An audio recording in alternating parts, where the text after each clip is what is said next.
Tá gravando. Gente, a primeira questão, observe os números abaixo e responda.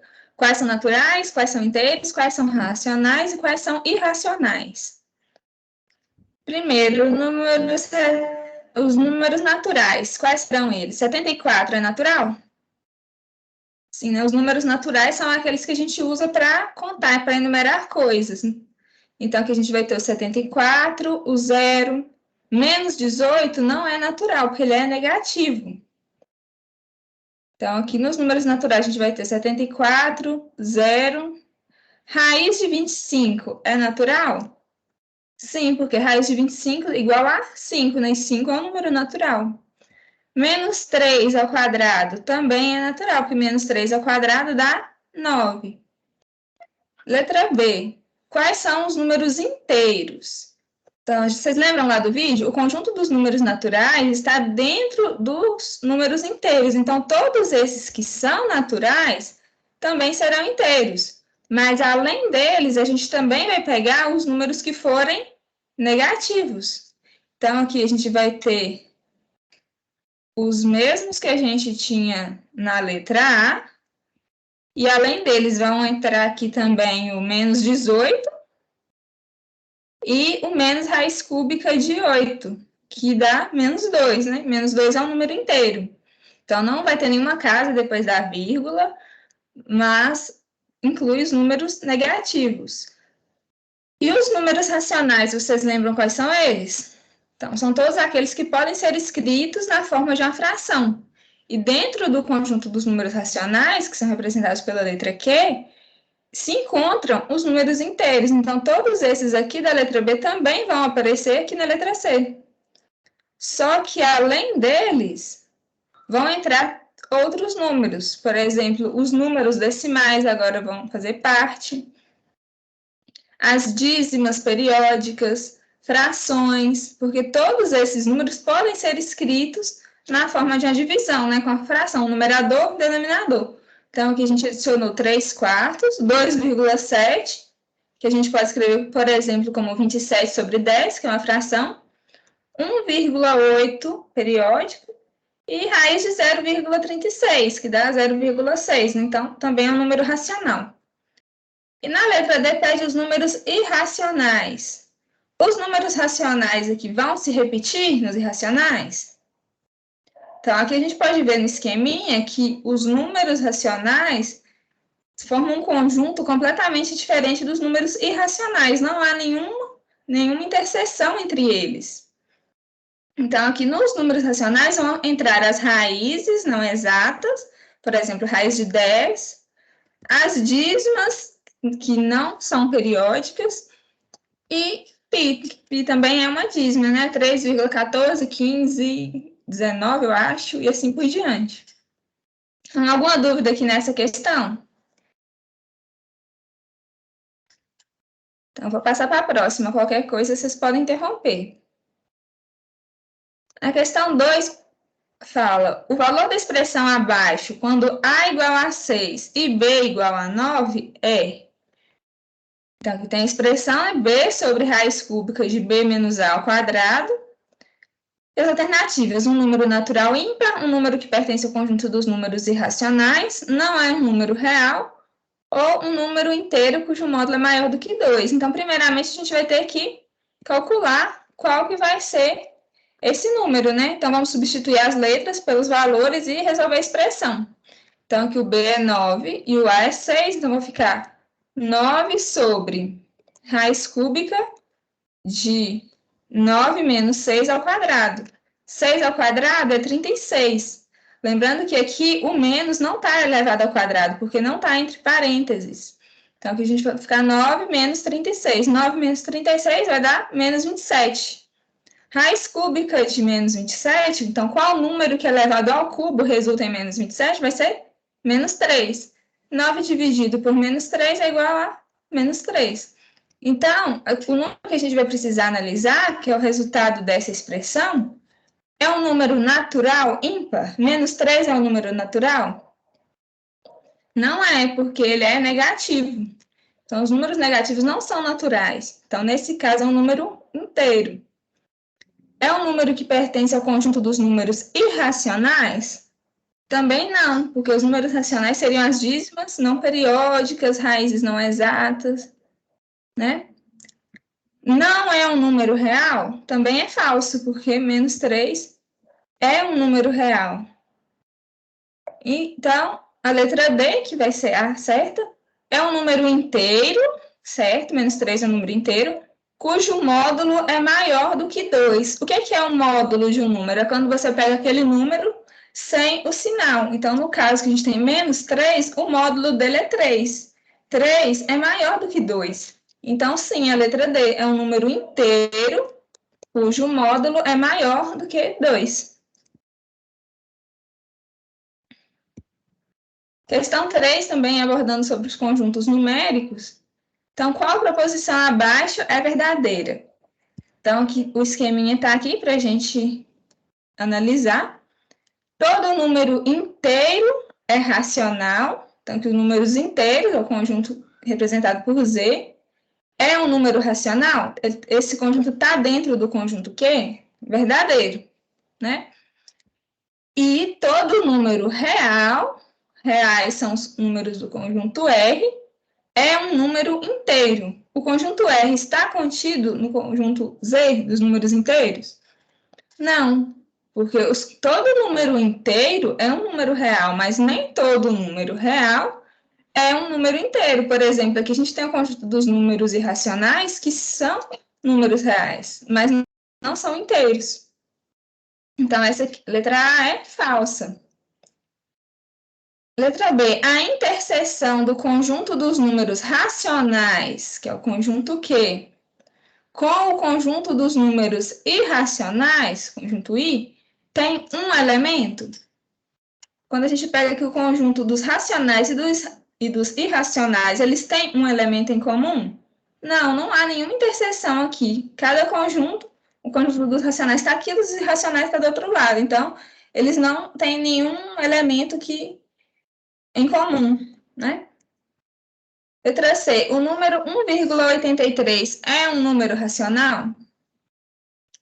Então, os números racionais são representados pela letra Q. Então, todo número racional pode ser escrito na forma de fração. Então, o número 1,83 é um número racional, porque a gente pode escrever ele como fração. Então, essa é a verdadeira aqui. Ele é uma dízima periódica, que o algarismo 3 se repete infinitamente, e pode ser escrito na forma de fração como 11 sobre 6. Então, é um número racional. Se pode ser escrito como fração, é um número racional. Então, a resposta aqui vai ser a letra C. Nós vamos analisar a D, só para não ter dúvidas. A divisão de dois números inteiros é sempre um número inteiro? Quando eu divido, por exemplo, 3 por 2, eu vou obter um número inteiro? Não. Então, essa é falsa também. Então, aqui, por exemplo, 7 dividido por 3 é igual a 2,333, que é uma dízima periódica. Portanto, não é um número inteiro. Então, a resposta aqui vai ser a letra C. Tranquilo, gente? Até então?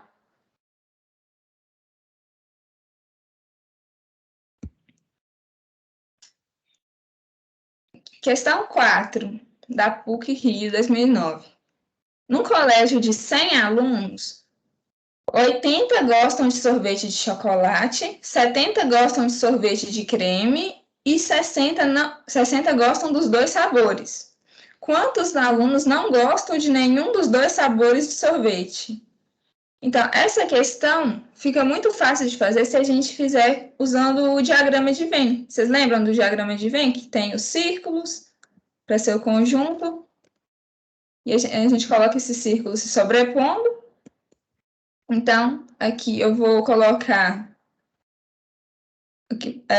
um sorvete de chocolate e sorvete de creme. Então, eu vou colocar aqui a letra C, o sorvete de chocolate, vai ser esse conjunto. Chocolate e creme são ambos com C, né, gente? Então, eu vou colocar aqui CH. Então, chocolate, esse conjunto, e o sorvete de creme, CR. O total serão 100 alunos. 80 gostam de sorvete de chocolate, 70 de sorvete de creme e 60 gostam dos dois sabores. Toda vez que a gente pegar uma questão dessa de conjunto, que dá para resolver com diagrama de Venn, nesses círculos, é bom que a gente comece dos valores que estão no final, voltando para os do início, porque aqui no final sempre a gente vai ter a interseção. Então, aqui, esses 60 alunos que gostam dos dois sabores do sorvete ficarão localizados aqui, no que a gente chama de interseção, que essa parte daqui, ela está tanto no conjunto do sorvete de chocolate quanto no conjunto do sorvete de creme. Então, aqui nessa parte da interseção, a gente tem 60 alunos que gostam desses dois sabores. Voltando aqui para o sorvete de creme, são 70 pessoas ao todo. Então, o conjunto do sorvete de creme é esse daqui, ó. Então, engloba tanto a interseção quanto essa outra parte. Então, aqui são as pessoas que gostam de creme e de chocolate, e aqui são apenas as que gostam de sorvete de creme. Então, se ao todo tem que resultar em 70 pessoas, e a gente já tem 60 aqui na interseção, quantas pessoas que gostam apenas do sorvete de creme, gente? Alguém pode abrir o microfone e responder?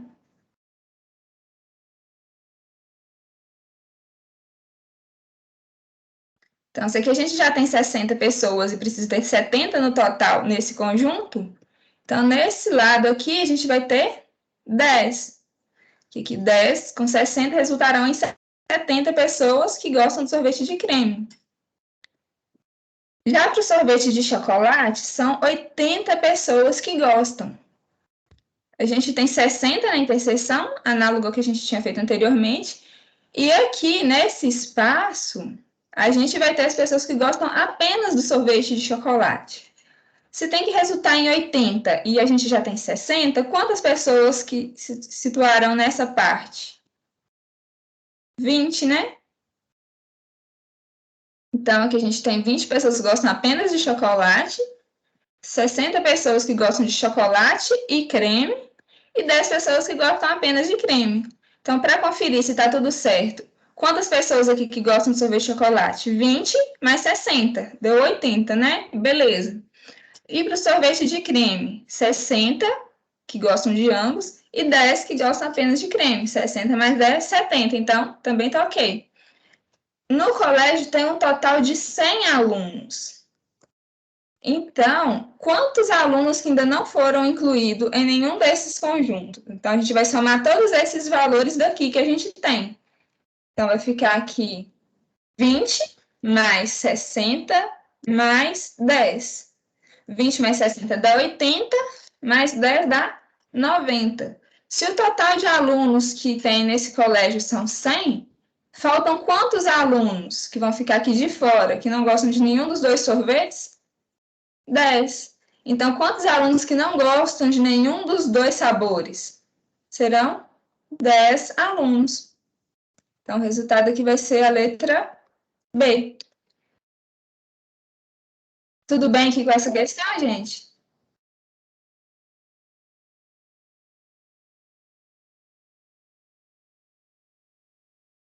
Então, beleza, vou passar para a próxima. Também da PUC-Rio. Uma prova com duas questões foi dada a uma classe de 40 alunos. Então, o total de alunos que a gente tem que será 40. 10 alunos acertaram as duas questões, 25 acertaram a primeira e 20 acertaram a segunda questão. Quantos alunos que erraram as duas? Então, novamente, a gente vai usar aqui o diagrama de Venn.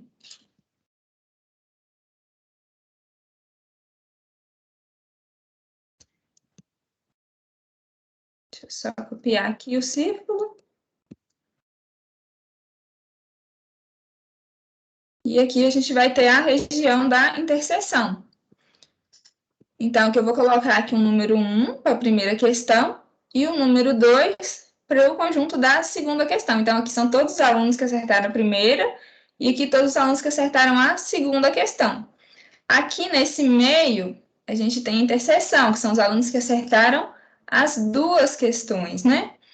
Então, aqui já falou que 10 alunos acertaram as duas questões. Então, esses 10 alunos vão ficar situados aqui na interseção. Tudo bem? Então, na primeira questão foi acertada por 25 alunos. Então, o conjunto da primeira questão é esse daqui, ó, que vai englobar a interseção e essa parte de quem só acertou a primeira questão. Então, aqui tem que resultar em 25. A gente já tem 10. Quantos alunos que acertaram somente a primeira questão? 15, né? Muito bem. Então, aqui no conjunto da primeira questão, a gente tem 15 alunos que acertaram só ela exclusivamente e 10 que acertaram as duas, no total de 25 alunos. E 20 alunos acertaram a segunda questão. Então, aqui a gente já tem 10. Quantos que acertaram exclusivamente essa questão? Também 10, né? Certo. E falou que a classe que fez essa prova era composta de 40 alunos. Então, quantos alunos que não estão aqui em nenhuma parte desse diagrama? Não acertaram nem apenas uma questão, nem apenas a questão 2 e nem acertaram as duas. Então, a gente vai somar todos os alunos que a gente já representou no diagrama e vamos ver quanto falta para atingir as 40 pessoas que compõem essa classe, né?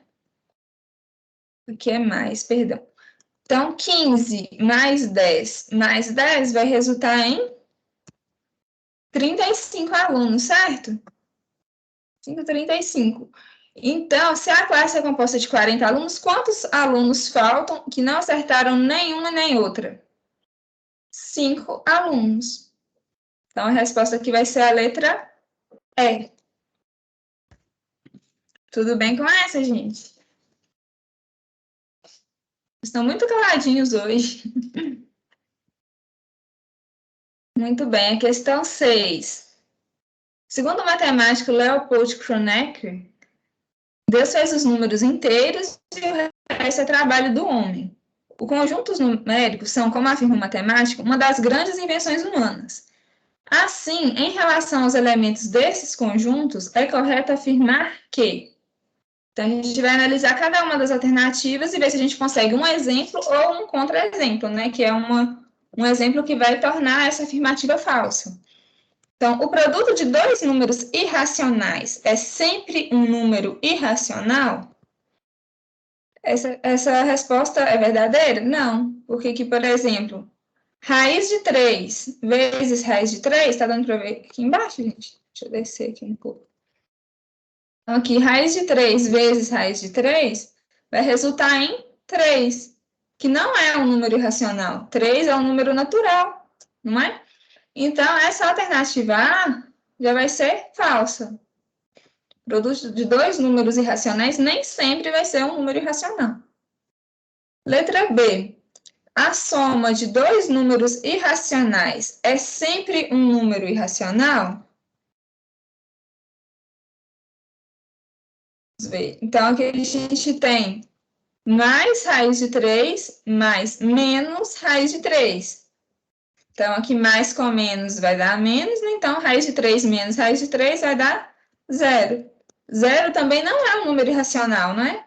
0 é um número natural, inteiro, racional.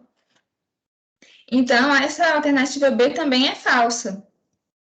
Letra C. Entre os números reais 3 e 4, existe apenas um número irracional? Não, entre esses dois números vão existir infinitos números irracionais. Números irracionais são as dízimas não periódicas e assim por diante. A gente pode ter infinitas dízimas desse jeito entre esses dois números naturais. Então, a alternativa C também é falsa. Letra D. Entre dois números racionais distintos, existe pelo menos um número racional? Essa é verdadeira, né? Sempre vai existir pelo menos um número racional entre dois números racionais, porque se um número pode ser escrito na forma de fração, você tem dois números racionais, duas frações, suponhamos. Então, entre esses dois números, você pode pegar o menor deles e adicionar uma fração pequena. Então, esse número vai continuar no intervalo entre os dois números racionais que você tinha inicialmente, e também será um número racional, certo? Então, aqui a resposta vai ser a letra D. E letra E, a diferença entre dois números inteiros negativos é sempre um número inteiro negativo? Também não. Por exemplo, aqui a gente tem dois números inteiros negativos, menos 3 e menos 6. Menos 3 menos 6 vai resultar em 3, porque aqui a gente tem menos multiplicado com menos, vai resultar em mais. E menos 3 mais 6 dá 3. Então, essa alternativa E também é falsa. Então, a diferença de dois números inteiros negativos nem sempre vai ser um número inteiro negativo. Tranquilo? Agora a questão 7. Seja conjunto A igual a xy pertence a r ao quadrado, de forma que y ao quadrado menos 4y mais 8x mais 12 igual a 0, e B igual a xy pertencente a r ao quadrado, de forma que x ao quadrado mais 4x mais y ao quadrado menos 4y mais 7 é igual a 0. Então, a interseção dos conjuntos A e B vai ser composta por quais pares ordenados, né? Então, essa questão é aparentemente difícil quando a gente olha a equação do segundo grau aqui, né, com duas variáveis, tanto o segundo grau para x quanto para y, mas ela se torna muito simples se a gente for observar as curvas, se a gente plotar as curvas referentes a cada um desses gráficos. Todos vocês sabem utilizar o GeoGebra? Alguém pode abrir o áudio, por favor? Vocês já ouviram falar? Já têm uma ideia, mais ou menos, como que usa?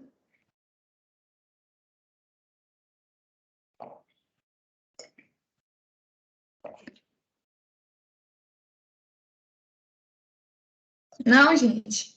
Pode falar que não também. Então, eu vou resolver essa questão aqui com vocês utilizando o GeoGebra. Oi, está me escutando? Oi, tô sim. Eu já ouvi falar desse negócio aí, mas eu nunca tentei usar ele, não. Esse GeoGebra. Então, ele é esse daqui, ó. Tá dando pra ver? Aham. Então, o nome dele é GeoGebra porque ele vai ter tanto a parte de geometria quanto a parte de álgebra. Então, aqui vocês conseguem plotar equações, vocês podem desenhar os polígonos, por exemplo, aqui. Fiz aqui um triângulo, ele já me gera, inclusive, a área desse triângulo, que nesse caso aqui foi 3,96. Ele é muito útil, dá para resolver muita coisa com ele. E uma das principais coisas que a gente usa no GeoGebra vai ser para plotar esses gráficos dessas funções. E a gente pode observar no gráfico onde que vai ter essa interseção. Todo mundo concorda comigo que a interseção daqui vai ser onde essas duas curvas vão se interceptar? Que, assim, quando a gente vai gerar o gráfico, a gente vai ter todos os pontos que resolvem essa equação. Os pares x e y para o qual aquela equação vai ser verdadeira, aquela função, né? Então, se a gente plota os dois gráficos, onde o ponto que resolverá ambas vai ser a interseção deles. Então, aqui eu vou dividir a tela, depois eu amplio, se estiver ficando ruim para ver. Então, aqui, a primeira função que a gente vai usar, essa aqui do conjunto A, vai ser essa, y² menos 4y mais 8x mais 12 igual a 0.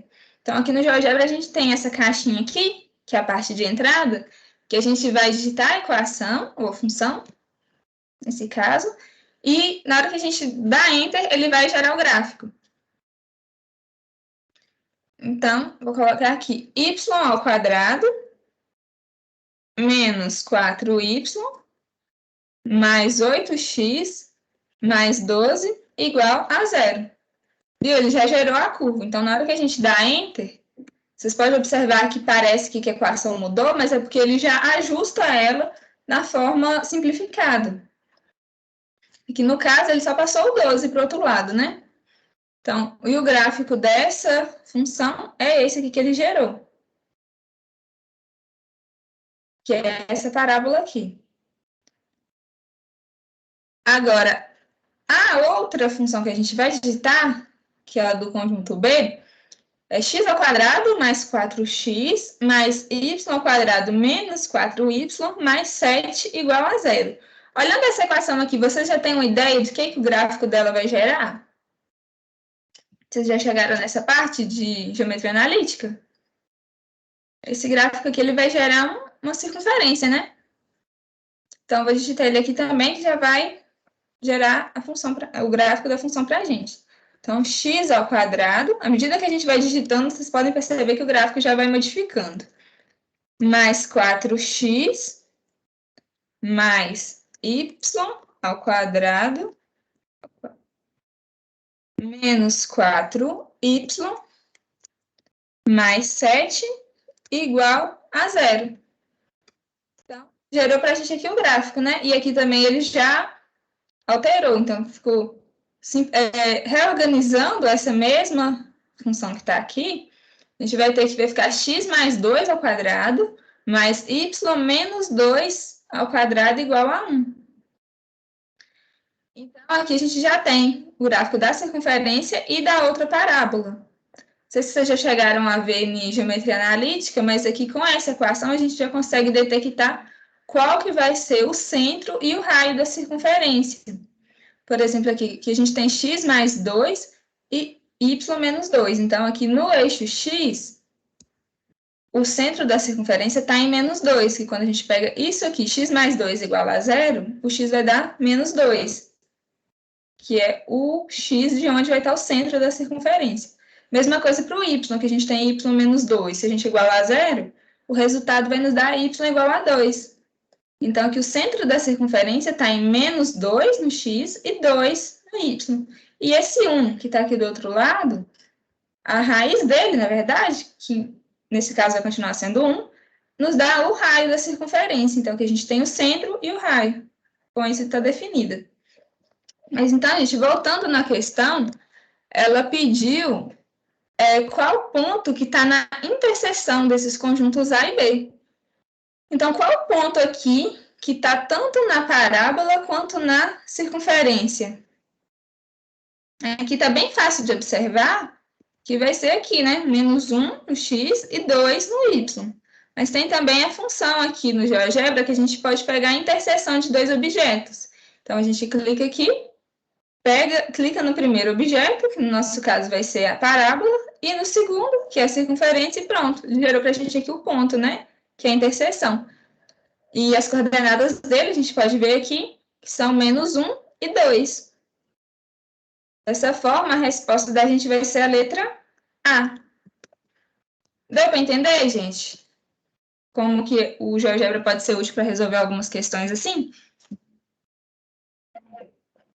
E no GeoGebra dá para fazer muita coisa. Dá para fazer derivada de equação, de função também. Integral dá para fazer coisas demais.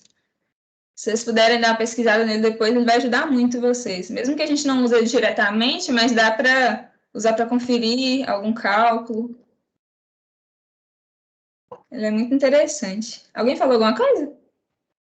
Você tem o microfone aberto? Não? Então, beleza. Mas vocês falam aí, que eu não estou vendo o chat, não. Então, vamos para a última questão, que é bem tranquilinha também. Deseja-se comprar lentes para óculos. As lentes devem ter espessuras mais próximas possíveis da medida de 3 milímetros. No estoque de uma loja, há lentes de espessuras de 3,10 milímetros, 3,021, 2,96, 2,099 e 3,07 milímetros. Então, aqui a gente tem um conjunto com todas as espessuras de lentes que existem nessa loja. Então, se as lentes forem adquiridas nessa loja, a espessura escolhida será em milímetros de. Então, a gente vai ter que pegar a que tenha a espessura mais próxima da medida que a gente quer, que é 3 milímetros. Então, primeiramente, a gente vai calcular, né, a diferença da espessura das lentes em estoque com a medida de 3 milímetros, que é o que a gente quer. Então, a gente vai ter aqui, a primeira é 3,1 milímetro. A diferença desse para 3, 0,100. Aqui está faltando a unidade, mas estão todos em milímetros, tá bom? 3,021 menos 3, 0,021. 2,96 menos 3 já dá menos 0,04. Negativo porque o valor vai estar abaixo, né, do que a gente quer. Então, a outra diferença que vai dar 0,901 e 0,070. Qual desses valores aqui está mais próximo do que a gente quer? Qual dessas diferenças aqui que em módulo é a menor?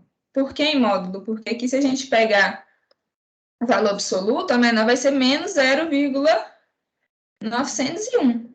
Mas esse valor está 0,901 milímetros longe, né, distante do valor ideal. Então, a gente vai pegar esses valores em módulo, sem o sinal, que vai ser só a diferença do que a gente quer para o que a gente vai comprar. Então, se a gente for analisar em módulo, assim, desconsiderando os sinais, né, o valor mais próximo que vai ter da lente que a gente deseja vai ser 0,021. Então, qual lente que deve ser comprada? A de 3,021 milímetros, né? Então, o resultado aqui é a letra C. Beleza, gente? A gente acabou até um pouquinho mais cedo. Então, gente, quais dúvidas que vocês ficaram com relação a essa matéria, ou ao gráfico de GeoGebra, ou mesmo dos conjuntos? De qualquer questão. Tem alguma coisa, gente? Dúvida eu sei que tem, agora só espero que vocês digam, né?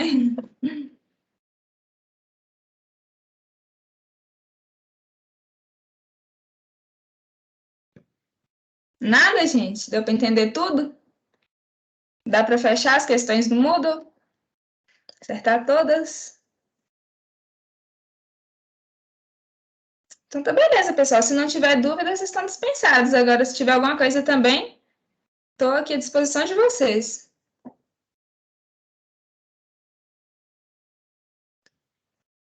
Essa matéria é tranquila, né? E tem 2 vídeos dessa matéria no canal também. Não sei se vocês já olharam. Quem não tiver assistido também pode dar tempo de assistir lá ainda. Então tá beleza, pessoal. Qualquer coisa, a gente está aqui para ajudar vocês. Acho que as questões até já estão lá no Moodle, eu vou conferir agora. Nada, bons estudos, pessoal. Vou encerrar a gravação então, já que ninguém tem mais dúvidas.